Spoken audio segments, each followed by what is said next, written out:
Hey guys, this is the Writing Prompt channel. Here, we take posts from Reddit and read out loud the best stories with the help of a bot. Enjoy this amazing story. The Writing Prompt by user Shri_2. Humans were the diplomats and negotiators of peace. They kept their world wars well hidden from the galaxy. When a warmongering species thought humans as an easy target, they found out how good at war humans really can be the hard way. Here is the amazing story made with the help of the prompt by user not_me0. For the last time, Ambassador Ashok, I would suggest to your emperor that you reconsider your position, said diplomat Li Chen to the sneering coverage. There will be no diplomacy. You are subject to the god emperor and any resistance will be crushed. Li Chen merely sighed. He opened his private communications channel to the central cabinet and sent a simple message. The Kavach have declared war. It was a message that rocked the peaceable system's humanity. The great diplomats of the spiral arm were being forced into conflict. The news spread through the vast network of wormholes, reaching the farthest planets in a matter of hours. It was still too slow for the outer worlds. The Kavach came in overwhelming number with their destroyers, crippling industry and leveling land masses with their fusion bombs. It was less like colonization and more like genocide.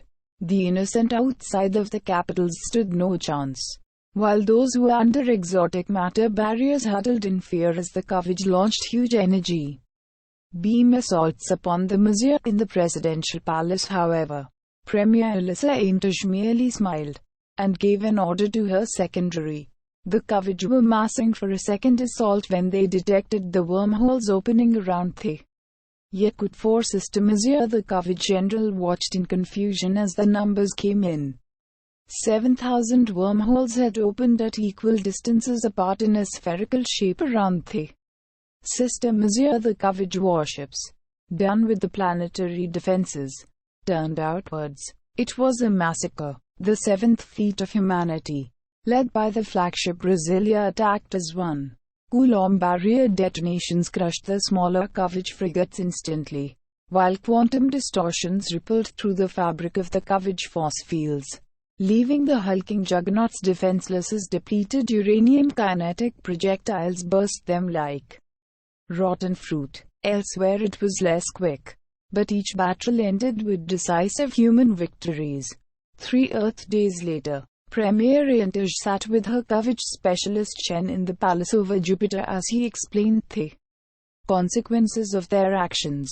The Kavach, he said, prided themselves on never losing a war. Battles would be lost, but the Kavach must understand how truly pathetic they are when compared to humankind and its allies for any long-term change to occur. After little deliberation, the human cabinet unanimously voted to send the fleet to the Kavach homeworld. The Kavach god Emperor Jahavak sat in his grand throne, listening to the reports of the battles coming from those who fled.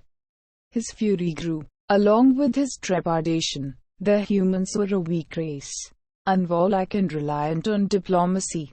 He had shown them the power of his fleet, and in return they had exposed him to highly calculated, brutalistic fury. It was beyond anything he had or any of his generals had ever seen. They had attacked with suddenness, but humans had responded with irresistible speed and might. God Emperor, came the voice of one of his more obsequious aides. The humans have jumped directly into our system. The weapons platforms have been wiped out, and they have distorted space to trap our defensive ships outside the system. Fearful, desperate to retain his image before the threat he faced, he went to declare the people of Kavach to take up arms, but then he stopped. He didn't want to die. He no longer felt like a god. He felt like a calf before the ravening wolves. He breathed out heavily. Contact their ambassador Chen. I wish to dictate a surrender personally. God Emperor, surely you jest. Quote, do it, knave, or I shall strike your pathetic head from your shoulders. Quote. The end. Thank you guys for checking out this channel. Please subscribe, like and share this video. See you in next one. Thank you and goodbye.